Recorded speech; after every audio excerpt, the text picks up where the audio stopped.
ഞാനിന്നിവിടെ നല്ലൊരു തോരനാണ് വെക്കുന്നത്. വാഴക്കൂമ്പ് കൊണ്ട്. ഇത് ഞാലിപ്പൂവൻ വാഴയുടെ കൂമ്പാണ്.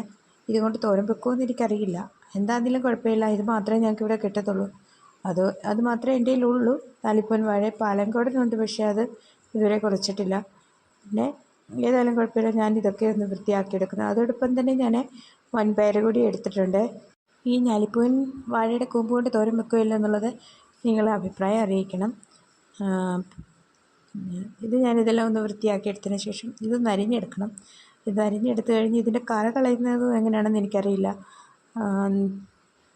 പണ്ടൊക്കെ അമ്മമാർ ഈ ചിരട്ടത്തവിയുടെ ഇത് എൻ്റെ എന്ന് പറയുന്ന കണ അത് വെച്ച് ഇതെടുക്കുന്നത് ഞാൻ കണ്ടിട്ടുണ്ട്. പക്ഷേ ഇതെങ്ങനെ ഇപ്പം എടുക്കുന്നത് എനിക്കറിയത്തില്ല. ഞാനതൊന്നും ചെയ്തിട്ടില്ല. ഞാനിത് അരിഞ്ഞതിന് ശേഷം ഒന്ന് തോരൻ വെക്കുമെന്ന് മാത്രമേ ഉള്ളൂ. ഇതെല്ലാം ഇതുപോലെ ഒന്ന് ചെറുതായിട്ട് അരിഞ്ഞെടുക്കും. അരിഞ്ഞെടുത്തതിന് ശേഷം വൻപയർ ചേർത്ത് തോരൻ വെക്കണം.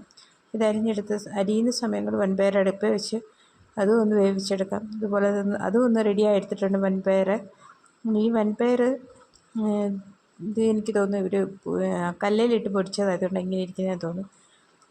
ഇപ്പോൾ പിന്നെ നമ്മുടെ മസാല തേങ്ങയും പച്ചമുളകും വെളുത്തുള്ളി ജീരകം മഞ്ഞളൊക്കെ ചേർത്ത് ഒന്ന് ചതച്ചെടുത്ത് അതുകൂടി ചേർത്ത് നമ്മൾ തോരൻ വെക്കുന്ന പോലെ തന്നെയാണ്. അല്ലാതെ വലിയ പ്രത്യേകതയൊന്നുമില്ല. നിങ്ങളൊക്കെ തോരൻ വെക്കുന്ന പോലെയാണ്. അതിന് ശേഷം പാനിലേക്ക് എണ്ണ ഒഴിച്ച് കൊടുത്ത് ഇനി കടുകിട്ട് പൊടിച്ച് അതിലേക്ക് ഉള്ളി ചേർത്ത് കൊടുക്കണം. സവാള ഉള്ളിയാണ് ഞാൻ ചേർത്ത് കൊടുത്തത്. അതിന് ശേഷം മുളക്, വറ്റൽമുളക്, കറിവേപ്പില എല്ലാം കൂടി ചേർത്തതിന് ശേഷം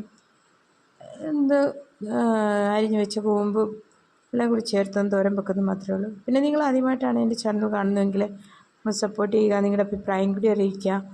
ഇനി അതുപോലെ ചെറിയ വീഡിയോ ഒക്കെ ആയിട്ട് പിന്നെയും വരുന്നതായിരിക്കും. അതുപോലെ ഞാനിത് ആദ്യം അരിഞ്ഞു വെച്ച് കൂമ്പൊക്കെ ഒന്ന് ചേർത്തതിന് ശേഷം ഉപ്പിട്ട് കൊടുത്തു.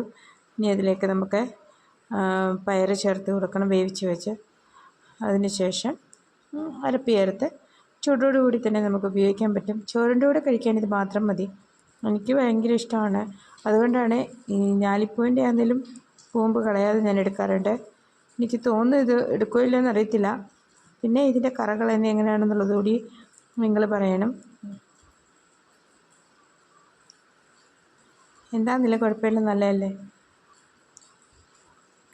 ഇതെല്ലാം ഒന്ന് അടച്ചു വെച്ച് ആവി കയറ്റിയതിന് ശേഷം നമുക്കിത് ചൂടോടെ കൂടി ചോറിൻ്റെ കൂടെ കഴിക്കാം. നിങ്ങൾക്ക് ഇഷ്ടപ്പെട്ടെങ്കിൽ നിങ്ങളുടെ അഭിപ്രായം കൂടി അറിയിക്കുക. അപ്പം ഇതുപോലെ ചെറിയ ചെറിയ വീഡിയോയുമായിട്ട് അടുത്ത വീഡിയോയിൽ കാണാം. ഓക്കെ.